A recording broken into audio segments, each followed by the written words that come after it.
We just had a discussion as well with the conference delegates on what they think are priority challenges in Africa.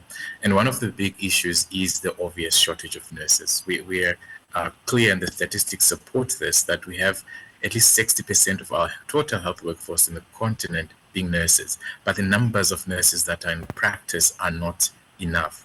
And this shortage is linked to limitations and capacity in terms of training, budgetary challenges in terms of absorbing nurses into our health systems, and also this increased surge in the intention to migrate with our nurses, and our nurses actually leaving the continent for different parts of the world. So this has been sort of a primary issue that we are facing within the continent, and that becomes a big issue. And rethinking our own approaches to training, rethinking approaches to budgeting for healthcare, rethinking approaches to actually incentivizing and attracting our nurses to stay, and also attracting our nurses to return home is part of the discussions that we're actually having in this particular space as proposed solutions to enhancing the quality of nursing, the quality of healthcare, and providing ultimately holistic patient-centered care. Okay, and I also understand that discussions also covered areas around the digital era that the world is into now. So I'd like to find out, how do you see the technology space impacting nursing practices and patient care in Africa over the next few years? Absolutely. The reality is that we are having massive technological advancements in our continent, believe it or not. Improved internet penetration across regions that we never thought this would happen. And we are taking advantage of these issues. Not only are we looking at it from a digital health perspective, which is, I think, quite important in providing health services in remote spaces, or in spaces where healthcare doesn't exist, but we're also seeing the use and function of mobile applications to support healthcare. We're also seeing the function and use of virtual reality and artificial intelligence in supporting the distribution of healthcare.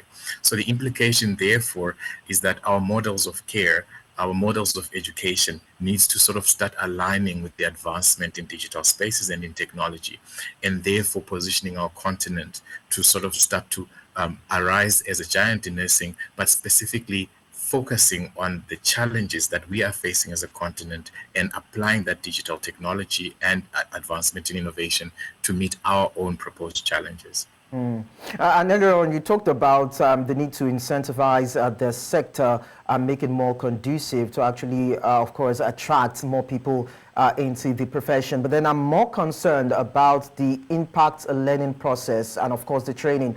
So what improvements are needed in nursing education across the continent to better prepare future nurses for the job? Good question. And I think the answer is also borderline a bit clear, that we need to professionalize nursing education, in that we cannot, continue living in an era where we get people that are trained for 3 months and suddenly they're nurses. We need to improve the quality and the standard of nursing education, and research supports that. The higher the quality of education, the better the patient outcomes. So improvement in the quality and standards of education, improved regulation of nursing education, including enhancing the quality of those that are preparing the nurses, actually becomes a sort of a proximal direction to improving nursing in our space. So I also wanted to add an issue that we also need to position those that are in the leadership of nursing and nursing education to be able to advocate for these priorities in a language that is user-friendly and easy to understand for those that are beyond just nursing, such that these issues that are priority for nursing become priority within the political space, priority within the legal space. Then we can move the profession a bit forward. Thank you so much, Professor Champion Nyoni, and I wish you happy deliberations. Thank you very much, and all the best.